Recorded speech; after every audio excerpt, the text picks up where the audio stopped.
திரிககுத் தாமஹ. திரிககுத் அப்படின்னா திரிபாத் விபூதி அப்படின்னு சொல்லி சொல்றோம் இல்லையா, அந்த திரிககுத் அப்படின்னு சொல்லி சொல்றோம். பாதோஸ்ய விஸ்வா பூதானி திரிபாதஸ்யாம்ருதம் திவி திரிபாத் ஊர்த்வமுதைத் புருஷः பாதோஸ்யேஹா பவாத் புனः அப்படின்னு சொல்லிட்டு ரிக்வேதம் சொல்லுது. மொத்தம் பகவானுடைய சிருஷ்டி அப்படின்னு எடுத்துக்கிட்டோம் அப்படின்னா அதை 4ஆ பிரிச்சுட்டாங்க. 4ஆ பிரிச்சுட்டு அதுல 3 பகுதி என்னதான் ஆன்மீக உலகம், ஒரு பகுதி பௌதிக உலகம். இதுக்கு பேர் நித்திய விபூதி, லீலா விபூதி அப்படின்னு 2 பேர் வச்சிருக்காங்க. நித்திய விபூதி அப்படின்னா என்னைக்குமே இருக்கிறது ஆன்மீக உலகம். லீலா விபூதி அப்படின்னா தோன்றி மறையக்கூடியது இந்த உலகம். இப்ப நீங்க ஸ்ரீரங்கத்துக்கு போனீங்க அப்படின்னா இப்ப நடக்கும் நினைக்கிறேன், பங்குனி உத்திரம், அப்ப பங்குனி உற்சவம் நடக்கும். ஸோ அதில் 1000 கால் மண்டபம் இருக்கு இல்லையா, அந்த 1000 கால் மண்டபத்துல இன்னைக்கு இப்பெல்லாம் வந்து சேர்த்தி உற்சவம் நடக்கும். என்ன பண்ணுவாங்க, அங்க பகவானை கொண்டு வந்து எழுந்தருளை பண்ணி எம்பெருமாளையும் எல்லா ஆழ்வார்கள் என்ன பண்ணுவாங்க, வந்து பாசுரங்கள்லாம் பாடி சரணாகதி பண்ணி எல்லாம் பண்ணலாம், எல்லாத்துக்கும் மோட்சம் கொடுத்து அனுப்பி வைப்பாங்க. பங்குனி உத்திரம் இதெல்லாம் நடக்கும் இப்ப. ஸோ அதில் 1000 கால் மண்டபத்துல இதெல்லாம் நடக்கும். உண்மையில் அந்த 1000 கால் நீங்க எண்ணி பார்த்தீங்கன்னா அங்க 1000 காலே இருக்காது, 900 கால் தான் இருக்கும். அங்கேயே ஏமாத்திட்டாங்க இல்லையா. யாராவது போய் எண்ணி பார்த்தாங்கன்னா, ஏய் 1000 கால் மண்டபத்துக்கு நீ வந்து 10 ரூபாய் வாங்கியிருக்க, டோக்கன் வாங்கியிருக்கு, 1000 காலை காட்டு, இல்லைன்னா காசை திருப்பி 2 ரூபா திருப்பி கொடு இல்லையா, யாராவது கேட்பாங்க. அங்க 1000 கால் இருக்கா, 900 கால் தான் இருக்கும். நம்ம யாரும் எண்ணி பார்க்கறதுல வச்சுக்கோங்களேன்.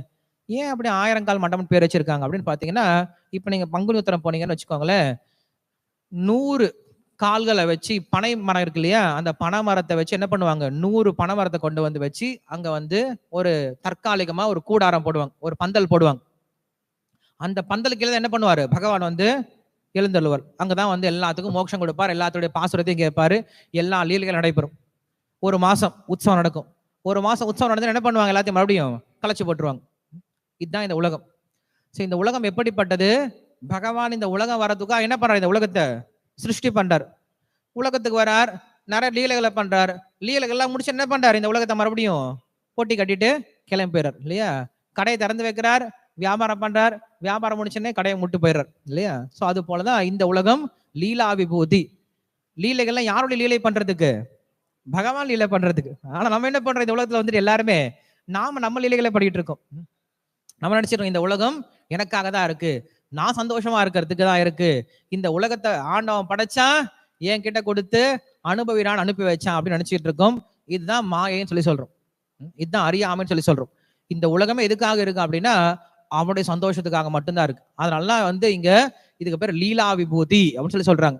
சோ இப்படிப்பட்ட லீலா விபூதிக்கு சொந்தக்காரன், அதே போல 3 பகுதிகள் கொண்ட ஆன்மீக உலகத்துக்கும் சொந்தக்காரனா இருக்கிறதுனால அவனுக்கு பேரு திரிககுத் தாமஹ அப்படின்னு பேர் கொடுத்திருக்காங்க. அதே போல திரிககுத் அப்படின்றதுக்கு இன்னொரு அர்த்தம் சொல்றாரு. இந்த உலகத்துல நம்ம எல்லாருக்கும் 4 திசைகள் தெரியும் இல்லையா, கிழக்கு, மேற்கு, வடக்கு, தெற்கு. இது மட்டும் இல்லாம 3 திசைகள் இருக்கா, இன்னும் 3 திசைகள் இருக்கா. என்னென்ன இருக்கு, ஊர்துவம், அத, மத்தியம, மேல், கீழ், மத்தியமம் அப்படின்னு சொல்லக்கூடிய 3 திசைகள் இருக்கா. இந்த 3 திசைகளுக்கும் யாரு ஆட்சி செய்கிறானோ, இந்த 3 திசைகளும் யார் தன்னுடைய கட்டுப்பாட்டுல வச்சிட்டு இருக்கானோ அவனுக்கு பேரு திரிககுத் தாமஹ அப்படின்னு பேர் அர்த்தம் சொல்றார். சொல்லி முடிச்சுட்டு அதுக்கப்புறம் சொல்றாரு 3 இரட்டைகளை தன்னுடைய செல்வமா கொண்டிருக்கான் அப்படின்னு சொல்லி சொல்றார். 3 இரட்டைகள். இரட்டைகள் அப்படின்னு நீங்க சொல்லும் போது ஞானபல, ஐஸ்வர்ய, வீரிய, சக்தி, தேஜஸ்கள் அப்படின்னு சொல்லக்கூடிய இரட்டைகள். இந்த இரட்டைகளுக்கு சொந்தக்காரனா இருக்கிறதுனால அவனுக்கு பேரு திரிககுத் தாமஹ அப்படின்னு சொல்லி சொல்றார். இன்னும் 3 இருக்கு. இன்னும் எத்தனை 3 எல்லாம் இருக்கு, வேற என்ன 3 இருக்கு இன்னும், 3 குணங்களுக்கு அதிகாரியா இருக்கா, 3 குணங்களை ஆட்பவளா இருக்கா, 3. வேற என்ன 3 இருக்கு, 3 உலகங்கள். ஓகே, 3 உலகங்களுக்கு அதிகாரியா இருக்கா. 3 blessings, prison, miseries. மிசரிஸ்க்கு அவருக்கு சம்பந்தமே இல்லை, அது மாயனுடைய வேலை. மும்மூர்த்திகள். ஓகே, மும்மூர்த்தியில் அவர் ஒருத்தர் சேர்ந்துட்டாரு. வேற என்னெல்லாம் 3 இருக்குன்னு யோசிச்சு பாருங்களேன். இன்னும் 3 என்ன இருக்கு அப்படின்னா 3 விதமான நிலைகள் இருக்கு. அதாவது சுஷுப்தி, ஜாகிரத, ஸ்வப்ன அப்படின்ற 3 நிலைகளுக்கு ஆதாரமா இருக்கக்கூடியவன். இந்த உலகத்துல இந்த ஆத்மாக்கெல்லாம் 3 நிலை தான் இருக்கும். என்ன நிலையில் இருக்கும்? ஒன்று சுஷுப்தி. சுஷுப்தினா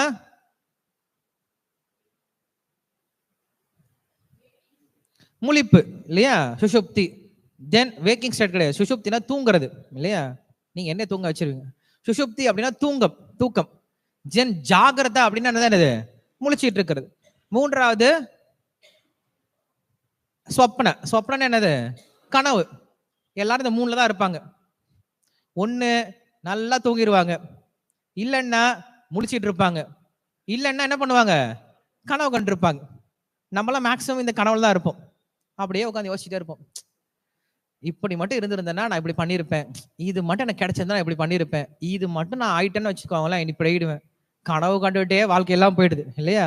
ஸோ இந்த 3 நிலை தான் மக்கள்லாம் இருக்காங்க. இந்த 3 நிலையை தாண்டி ஒரு நிலை இருக்கான். அதுக்கு பிறகு துரிய நிலைன்னு சொல்லி சொல்றோம். துரிய நிலை அப்படிங்கறது ஆத்ம நிலை. இந்த 4வது நிலைக்கு தான் ஒருத்தர் வரணும் அப்படின்னு தான் கிருஷ்ணர் சொல்றார். ஸோ இந்த 3 நிலைகளுக்கும் ஆதாரமா இருக்கிறதுனால தான் அவனுக்கு பேரு திரிககு தாமஹ அப்படின்னு சொல்லி சொல்றார். ஸோ இப்படியாக 3 சொல்றார். அதே போல திரிபங்க அப்படின்னு சொல்லி சொல்றோம் இல்லையா? 3 வளைவுகளை கொண்டவன் அப்படின்னு சொல்லி சொல்றது உண்டு. இன்னும் 3 என்ன சொல்றார் அப்படின்னா 3 திமில்களை கொண்டவன் அப்படின்னு சொல்லி சொல்றார். 3 திமில் இருக்குமா பகவானுக்கு? என்ன? வராக ரூபம் எடுக்கும் போது பகவானுக்கு 3 திமில்கள் இருக்குமா? எப்படி காளைகளுக்கு திமில் இருக்குமோ அது போல வராகருக்கு 3 திமில் இருக்குமா? மூக்குல ஒரு திமில் இருக்கும், இங்க முதுகுல ஒரு திமில் இருக்கும், பின்னாடி ஒரு திமில் இருக்குமா?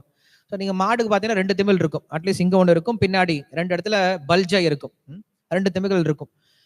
ஆனா வராகருக்கு 3 திமில்கள் இருக்குமா? ஸோ இப்படியாக 3 திமில்களை கொண்டவன் அப்படின்னால அவனுக்கு பேரு திரிககு தாமஹ அப்படின்னு பேர்த்த சொல்றார்.